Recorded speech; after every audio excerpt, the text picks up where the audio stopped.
বন্ধুসকল, thank you very মাছ আপোনালোকৰ support সাৱধান অসমে পোৱাৰ বাবে। আৰু এটা নতুন টপিক লৈ আহিছোঁ মই, অনুপম দত্ত। মানুহে যেতিয়া সঞ্চয় কৰে, বেংক হওক, ইঞ্চুৰেঞ্চত হওক, সদায় নমিনী এজনৰ প্ৰয়োজন হয়। আৰু মানুহজন অকল নমিনী ৰাখিলেই হ'লনে? নমিনী ৰখাৰ পিছতো কিছুমান কাম থাকে মানুহজনৰ। ত' তাৰ বিষয়ে আজি হয়তো এষাৰ কওঁ, চাই থাকিব। এটা সমীক্ষা মতে 2024-25 মতে বহুত টকা বেংকতে হওক, পোষ্ট অফিচতে হওক, ইঞ্চুৰেঞ্চ ছেক্টৰতে হওক আনক্লেইমড হৈ পৰি আছে।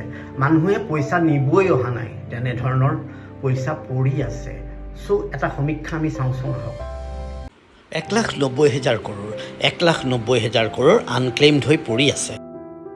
2025ত ই 78,000 কৰোৰ হ'লগৈ। এই এমাউণ্টটো আনক্লেইম হৈ বেংকতেই পৰি আছে।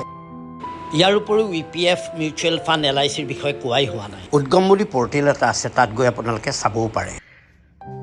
ভগৱানে নকৰক সেই মানুহজন বা মোৰেই কথা কওঁ, মোৰ কিবা এটা হ'লে মোৰ নমিনী দেখোন একো গমেই নাপাব মোৰ ক'ত কি তেওঁলোকৰ কাৰণে ফৰ্মেলিটিৰ কাৰণে থৈছোঁ। তো এটা সৰু কাম কৰিব লাগে, এখন কাগজত মোৰ ফিক্সড ডিপ'জিট, মোৰ নমিনী, মোৰ পলিচি যদি আছে পলিচিৰ নাম্বাৰ, এই গোটেইখিনি কথা সুন্দৰভাৱে লিখি এনভেলপ এটাত ভৰাই থৈ আলমিৰাত ভৰাই থ'ব লাগে।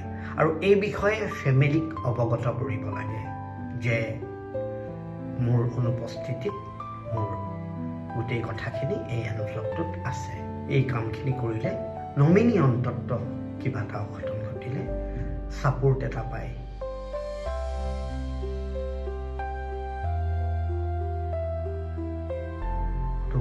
আপোনালোকেও কৰকচোন, এই কথাখিনি শ্বেয়াৰ কৰক মানুহৰ লগত। বহুতে নাজানে আৰু বহুতৰ ক্ষেত্ৰত আমি দেখোঁ এনেকুৱা হয়। চ' থেংক ইউ ভেৰি মাছ।